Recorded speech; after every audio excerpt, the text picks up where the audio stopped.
Friends, मेरा नाम है दिव्या। स्वागत है आपका हमारे यूट्यूब चैनल पे। तो फ्रेंड्स, आज की इस वीडियो में हम पढ़ने वाले हैं बुद्धि लब्धि के बारे में। जैसा कि आप सब जानते हैं कि बुद्धि लब्धि जो कॉन्सेप्ट है साइकोलॉजी के अंदर बहुत ज्यादा इंपॉर्टेंट माना जाता है, क्योंकि हमारी जो साइकोलॉजी है उसका एजेंडा क्या है, उसका एम क्या है कि बच्चे की जो लर्निंग है उससे रिलेट करना है, यानी कि मतलब उसकी लर्निंग में कुछ हेल्प हो। तो लर्निंग से ही रिलेटेड एक और बहुत बड़ा कॉन्सेप्ट होता है बुद्धि, यानी कि जो हम चीज सिखा रहे हैं उसका क्या इफेक्ट हो रहा है। मीन्स कौन सा बच्चा किस लेवल का उससे इम्प्रूव होके आ रहा है, चाहे वो मतलब डल है या फिर वो बहुत ज्यादा प्रतिभाशाली है, इंटेलिजेंट है, या एवरेज है या बिलो एवरेज है। वो सब किससे चेक होता है? आईक्यू से चेक होता है। तो बुद्धि लब्धि एक अच्छा बहुत इंपॉर्टेंट कॉन्सेप्ट है जो आई थिंक 90% क्वेश्चन पेपर में आपको मिलेंगे ही मिलेंगे इससे टॉपिक। जैसे आपको उसमें मानसिक आयु या वास्तविक आयु या आईक्यू फाइंड आउट करने के लिए दे सकता है। ऐसे ही आपको इसमें सन पूछ सकता है, जैसे कि विनय साइमन ने कब डिस्कवर किया था, या जो बुद्धि लब्धि का कॉन्सेप्ट है वो कब डिस्कवर किया गया था, या इसके लिए सबसे पहले सुझाव किसने दिया था, या इसके अंदर कौन कौन से चेंजेस हुए थे, किस टाइम पे हुए थे। इस तरह से रिलेटेड काफी क्वेश्चंस बन जाते हैं इस पर्टिकुलर टॉपिक पे। तो आज की वीडियो में हम कोशिश करेंगे कि जितने भी क्वेश्चन इससे उठ सकते हैं वो सब इसके अंदर कवर हो जाए। तो चलिए फ्रेंड्स, वीडियो को स्टार्ट करते हैं। तो आज का हमारा टॉपिक है बुद्धि लब्धि, जिसको हम आईक्यू बोलते हैं। ठीक है फ्रेंड्स, आईक्यू। ठीक है, तो फर्स्ट है इसके अंदर विनय साइमन। सबसे पहले फ्रेंड्स क्या हुआ था कि जो भी बुद्धि लब्धि है, यानी कि बुद्धि को मेजर करने का, बुद्धि को मापने का जो परीक्षण है वो सबसे पहले विनय और साइमन ने किया था। विनय साइमन ने, जिसे विनय साइमन परीक्षण के नाम से जाना गया था। ठीक है, सबसे पहले किसने किया था? विनय और साइमन ने क्या किया था? इन्होंने बुद्धि परीक्षण किया था। बुद्धि लब्धि नहीं फाइंड आउट किया था, ये ध्यान रखना। बुद्धि लब्धि फाइंड आउट नहीं किया था, बुद्धि का परीक्षण किया था। ठीक है, बुद्धि को मापने के लिए परीक्षण, बुद्धि मापन परीक्षण बोल सकते हैं आप इसको, बुद्धि मापन परीक्षण। बुद्धि मापने के लिए परीक्षण किया था इन्होंने। सबसे पहले बुद्धि मापन का परीक्षण, यानी कि बुद्धि को मेजर करने के लिए, बुद्धि को मापने के लिए, इंटेलिजेंस को मेजर करने के लिए सबसे पहले परीक्षण किसने किया था? वो था विनय साइमन वाला परीक्षण। ठीक है, विनय साइमन ने परीक्षण किया था। कब किया था? 1905 में किया था। सबसे पहले मापन परीक्षण किसने किया था? 1905 में विनय साइमन ने। ठीक है फ्रेंड्स, तो ये हो गया सबसे पहले बुद्धि को मेजर करने का, बुद्धि मापन का किसने किया था? 1905 में विनय साइमन ने किया था। अब इन्होंने क्या बताया था इसके अंदर? इन्होंने सबसे पहले एक वर्ड दिया यहाँ पर, बुद्धि को मेजर करने का कोई नाम तो देंगे हम किसी चीज को। अगर हम मेजर कर रहे हैं तो उसको एक, जब हम उसको डिस्कवर करें तो उसको एक नाम देंगे। तो उन्होंने इसका नाम क्या दिया? मानसिक आयु। उस बुद्धि को मेजरमेंट, बुद्धि के मेजरमेंट का, ये जो बुद्धि उसने मेजर की थी, यानी कि मेजरमेंट था जो, ठीक है, जो बुद्धि का मेजरमेंट था, बुद्धि का जो मापन था, उसको क्या नाम दिया था? उस टर्म को क्या नाम दिया? मानसिक आयु टर्म किया गया उसका नाम। ठीक है, मानसिक आयु। तो फ्रेंड्स, सबसे पहले इसमें कॉन्सेप्ट पूछ सकते हैं कि मानसिक आयु किसने दिया था? वो होगा इसमें विनय साइमन। ठीक है, तो जो मानसिक आयु, क्योंकि उन्होंने अपने परीक्षण के अंदर ये वाली टर्म फाइंड आउट की थी, उन्होंने बुद्धि को मेजर किया और वो बुद्धि का मापन ही क्या कहलाया? मानसिक आयु कहलाया। ठीक है, तो दो चीजें थी। फर्स्ट कि बुद्धि मापन का परीक्षण सबसे पहले किसने किया था? विनय साइमन ने 1905 में। दूसरा कि इसके अंदर कौन सी चीज, कौन सी टर्म डिस्कवर की गई थी? तो मानसिक आयु इन्होंने डिस्कवर किया था। मानसिक आयु जो कॉन्सेप्ट है वो बुद्धि को मेजरमेंट को कहा जाता है। ठीक है, अब नेक्स्ट है कि 1905 में क्या हुआ? इन्होंने डिस्कवर कर दिया, बट कुछ चीजें थी जो इसके अंदर अप्रोप्रिएट नहीं थी, तो वो कुछ इफेक्टिव नहीं लगा। तो उसके अंदर क्या हुआ? तो मतलब वो ज्यादातर रोल में नहीं आया। ठीक है, ज्यादा उसको इम्पोर्टेंस नहीं मिली। फिर उसके बाद क्या हुआ कि उसके अंदर कुछ मतलब इम्पोर्टेंस हुई इसकी, जब वो उसके अंदर कुछ अमेंडमेंट हुए। वो अमेंडमेंट किसने किए थे? वो स्टैनफोर्ड विश्वविद्यालय में टर्मन ने किए थे। ठीक है फ्रेंड्स, इसमें क्या हुआ? जो बुद्धि लब्धि का इन्होंने कॉन्सेप्ट, मीन्स बुद्धि के मेजरमेंट के बारे में जब इन्होंने बताया तो उसके अंदर कुछ चेंजेस किए। किसने किए? टर्मन ने 1916 में बुद्धि वाले कॉन्सेप्ट में कुछ चेंजेस किए और उसको एक नया रूप दिया।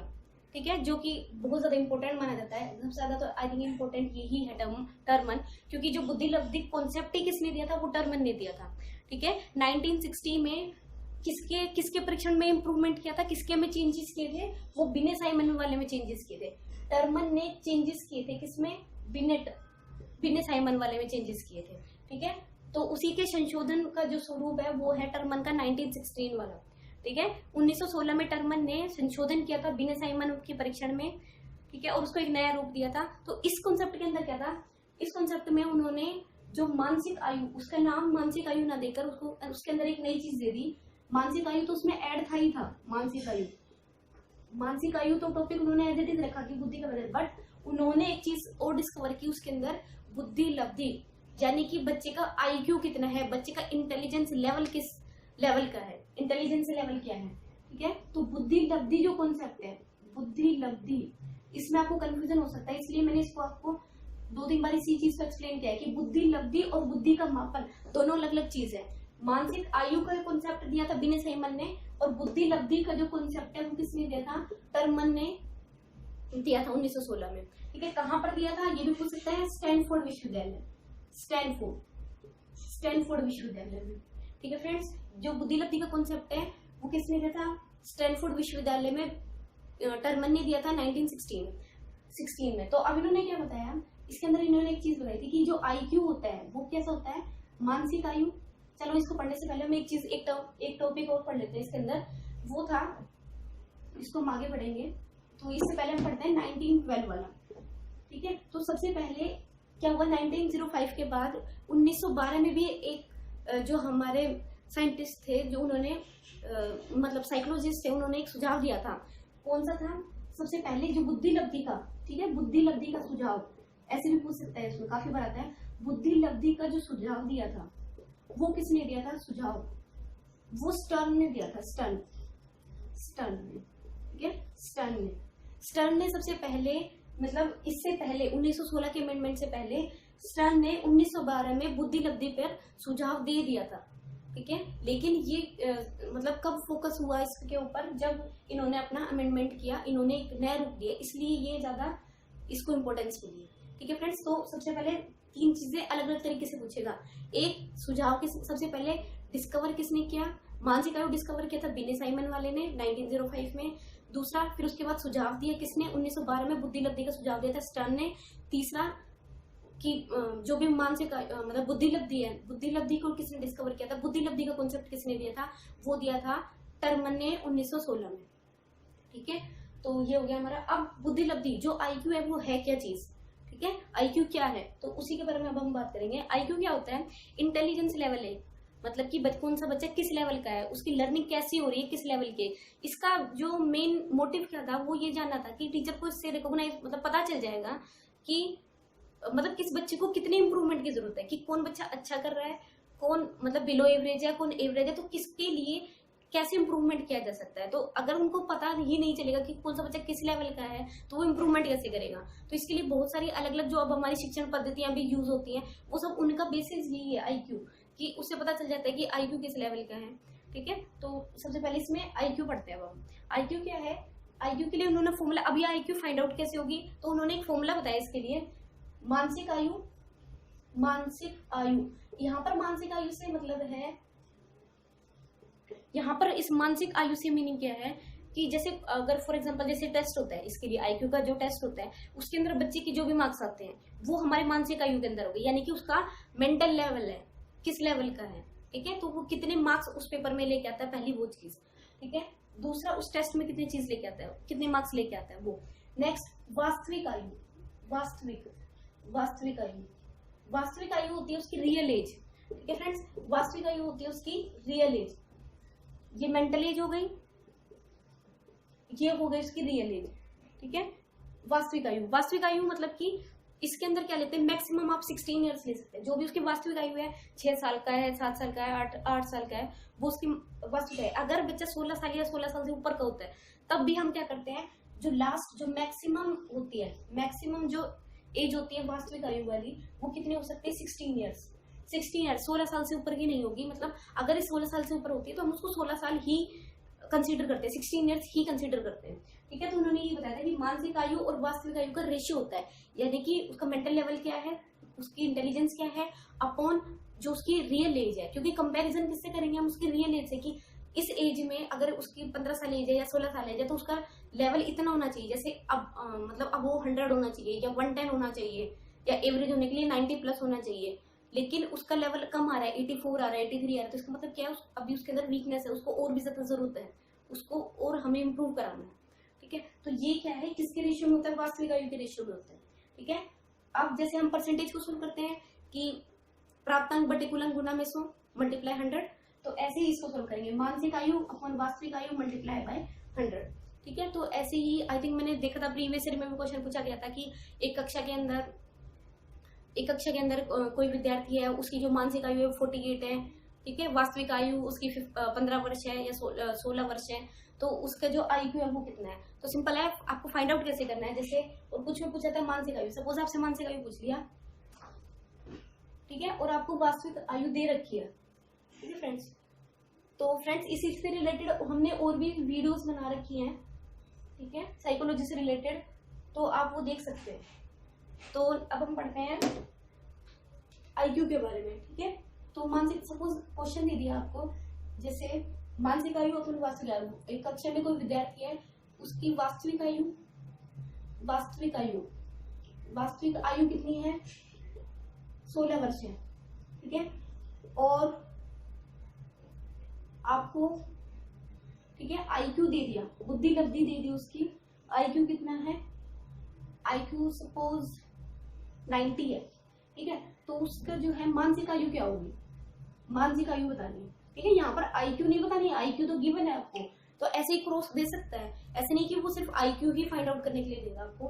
तो सिंपल आपको मेथड लर्न है, मानसिक आयु अपन वास्तविक आयु मल्टीप्लाई बाय 100, तो इसी से निकाल सकते हैं। सबसे पहले हमारी मानसिक आयु क्या है, मानसिक आयु तो हमें फाइंड आउट करनी है, x को x मान लो, अपॉन किसकी इक्वल होती है, IQ की इक्वल होती है, ठीक है, अपॉन वास्तविक आयु कितने 16 मल्टीप्लाई बाय 100, IQ कितना दे रखा है हमारा 90, तो 90 is equal to x upon 16 multiply by 100, तो इधर ये हो जाएगा 19 मल्टीप्लाई बाय 16 अपॉन 100, जो जिसे कट होता है उसको कट करके सॉल्व आउट करके आंसर आ जाएगा, ठीक है फ्रेंड्स। तो इसी तरह से यहाँ पर आपको IQ भी फाइंड आउट करने के लिए दे सकता है, या फिर मानसिक आयु दे सकता है, या वास्तविक आयु दे सकता है। तो आपको सिर्फ वही फॉर्मूला लर्न करना है, उसी से क्वेश्चंस हो जाएंगे आपके, ठीक है। तो नेक्स्ट हो गया इसके अंदर, अब उन्होंने ग्रुप्स में डिवाइड किया था, मीन्स कौन सी एज ग्रुप में मतलब कौन सा जो ग्रुप है, यानी कि IQ का जो लेवल है, जैसे 70 से नीचे का, फिर 70 से अबव 70, 70 to 80, 80 to 90, 90 to 100, इस टाइप से। तो वो देख लेते हैं कि किसमें कितना लेवल का होता है, ठीक है, कौन से ग्रुप में कौन सा लेवल है, ठीक है। तो सबसे पहले होता है हमारा, हम लास्ट से स्टार्ट करते हैं 70 से, यानी कि बिलो 70, ठीक है, बिलो 70 यानी कि 70 से कम वाले। तो बिलो 70 जितने भी होते हैं, या आप इसको 71 लगा लीजिए, 70 से नीचे वाले, तो बिलो 71 जितने भी होते हैं वो किसके अंदर आते हैं, वो बिल्कुल जड़ बुद्धि है, जड़ बुद्धि, ठीक है। बिलो 70 कितने हो गए, जड़ बुद्धि, यानी कि जड़ बुद्धि का मतलब क्या, बिल्कुल ही मेंटली रिटायर्ड, जो बच्चा बिल्कुल भी इंप्रूवमेंट नहीं कर रहा, बिल्कुल भी सीख ही नहीं रहा है किसी चीज को, वो हो गए हमारे बिलो 70, यानी कि बिल्कुल ही जड़ बुद्धि, ठीक है। अगर किसी का IQ, ये IQ का है, ठीक है, अगर किसी का IQ है 71 से 80, ठीक है, 71 से 80 के बीच में अगर IQ निकल के आता है, इसका मतलब वो बच्चा कैसा है, वो है अल्प बुद्धि, यानी कि उसके अंदर माइंड तो है लेकिन कम है, उसके पास बुद्धि तो है लेकिन कम है, कम बुद्धि है, ठीक है, यानी कि बहुत कम लगा लो आप, लाइक 10% या 15%। अगर बच्चे जो और बच्चे हैं वो 100% कवर कर रहे हैं, ठीक है, तो 100% सीख रहे हैं, तो उसके कंपेयर में वो 15% ही सीख रहा है, ठीक है। तो ये हो गया आपका अल्प बुद्धि, बहुत कम, बहुत ही धीरे सीख रहा है, ना के बराबर आप इसको कंसीडर कर सकते हैं। नेक्स्ट हो गया हमारा 81 से 90, ये आपको एज इट इज लर्न करना पड़ेगा, ठीक है, अगर आप इसको 3-4 टाइम्स रिपीट करेंगे तो आपको लर्न हो जाएगा।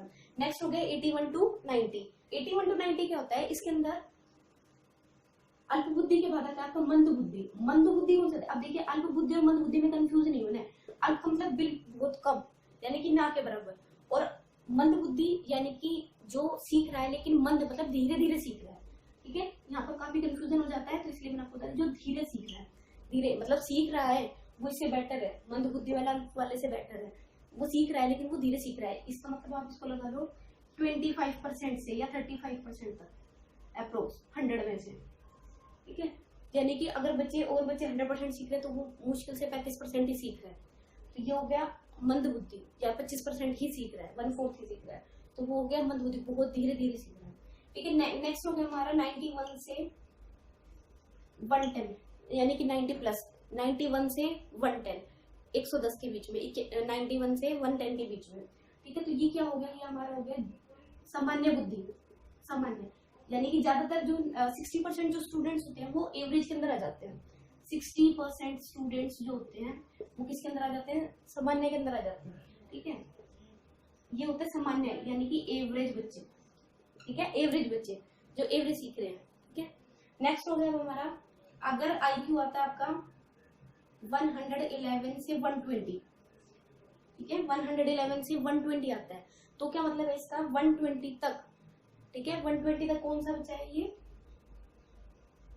ठीक है, 120 के इसमें क्या हो गया, अबोव एवरेज हो गया, अबोव एवरेज, ये हो गया आपका अबोव एवरेज। अबोव एवरेज का मतलब क्या हो गया, जो औसत से थोड़ा ऊपर है, यानी कि इनसे बेटर है, ठीक है, जो एवरेज से औसत से कुछ ज्यादा सीख रहा है, ठीक है, तो ये हो गया। ऐसे बच्चे मिलते हैं, कम मिलते हैं, ठीक है, 10%, 20%, 30% स्टूडेंट्स मिलेंगे ऐसे, ठीक है। ये हो गया अबोव एवरेज, यानी कि औसत से ऊपर, ये तो आप समझ गए होंगे, औसत से ऊपर। अब हो गया 120 से 140, ठीक है, 121 से 140 के बीच में कौन आता है, 140 तक वो बच्चे आते हैं जो इनसे भी अच्छे होते हैं, यानी कि प्रखर बुद्धि जिसको बोलते हैं, इंटेलिजेंट के अंदर जो आते हैं, ठीक है, इंटेलिजेंट, इंटेलिजेंट, या आप इस हिंदी में बोलेंगे इसको प्रखर बुद्धि, प्रखर बुद्धि, ठीक है, इंटेलिजेंट या प्रखर बुद्धि, यानी कि जो मतलब काफी इंटेलिजेंट लेवल में, अच्छे लेवल में, जो टॉप वाले स्टूडेंट्स जिसको हम बोल देते हैं, ठीक है। और लास्ट होता है हमारा 140 प्लस। अगर कोई भी बच्चा 140 प्लस है, इट मीन्स कि वो मतलब प्रतिभा, आप ये लगा लीजिए प्रतिभाशाली है, मतलब कि एक आउटस्टैंडिंग लेवल पे, ठीक है, बहुत ज्यादा प्रतिभाशाली, यानी कि विशेष तरह के बच्चा लगा लीजिए आप इसको, प्रतिभाशाली, प्रतिभाशाली, जिसे मतलब कि बहुत कम गाइडेंस की जरूरत होती है, जो जिसको हम बोलते हैं ना बाय बर्थ ही बहुत ज्यादा इंटेलिजेंट होता है, कि बाय बर्थ ही काफी इंटेलिजेंट है, तो वो उस तरह का बच्चा प्रतिभाशाली, ठीक है।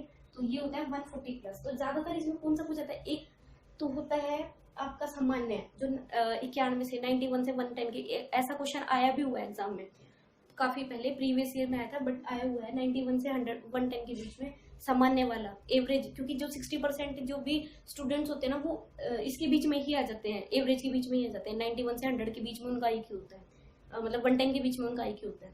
और एक होता है 140 प्लस वाला, बहुत पूछा, क्योंकि जो क्वेश्चन पूछेगा कि जो प्रतिभाशाली बच्चे होते हैं, यानी कि जो बहुत ज्यादा इंटेलिजेंट बच्चे होते हैं, वो कौन से कैटेगरी में आते हैं, उनका IQ लेवल कितना होता है, तो वो होता है 140 प्लस, ठीक है। तो ये वाली जो इंडेक्स है, ये जो टेबल है, आपको लर्न करनी पड़ेगी एज इट इज, 2-3 टाइम्स आप इसको रिपीट करेंगे। इसमें इंपॉर्टेंट मैंने आपको बता दिया, एक ये वाला है, एक ये और एक ये वाला, या तो बिल्कुल ही पूछ लेगा आपको बिलो 70 कि 70 से कम वाला, या फिर क्वेश्चन को इस तरह से पूछेगा कि जड़ बुद्धि वाले बच्चे के जो IQ होता है वो कितना होता है, या क्वेश्चन में दे देगा कि 45 है, किसी बच्चे का जो IQ है वो 45 है, तो वो कौन सी श्रेणी में है, तो वो क्या हो गया, वो बिल्कुल ही जड़ बुद्धि में आ गया, ठीक है। ऐसे ही आपको ये मार्क क्यों ये लर्न करना पड़ता है, क्योंकि उसमें आपको जरूरी नहीं है कि आपको सीधा ऐसे के एज इट इज दे देगा, क्वेश्चन को ऐसे भी दे सकते हैं कि किसी बच्चे का IQ है वो 112 है, तो वो कौन सी श्रेणी में, ठीक है, तो वो कौन सी श्रेणी में, तो इस टाइप से क्वेश्चन दे देते हैं कि वो फिर कौन से में आ गया, वो इंटेलिजेंट में आ गया, ठीक है। तो इस तरह से दे सकता है कि 40 प्लस है, या 40 है, 42 है, 82 है, 92 है, ठीक है, तो इस तरह से आ सकता है। तो ज्यादातर इंपॉर्टेंट थे 71 से 100 वाला, सॉरी 71 मतलब 70 से नीचे वाला, दूसरा 91 से 110 वाला जो एवरेज होता है, और लास्ट 140 प्लस। तो अगर फ्रेंड्स आपको हमारी वीडियो पसंद आई तो प्लीज हमारे चैनल को सब्सक्राइब कर दें, और आपको डेली 2 वीडियो मिलती हैं, तो उसके लिए आप नोटिफिकेशन के लिए बेल आइकन को प्रेस कर सकते हैं। तो please like, share and subscribe the channel. Thank you.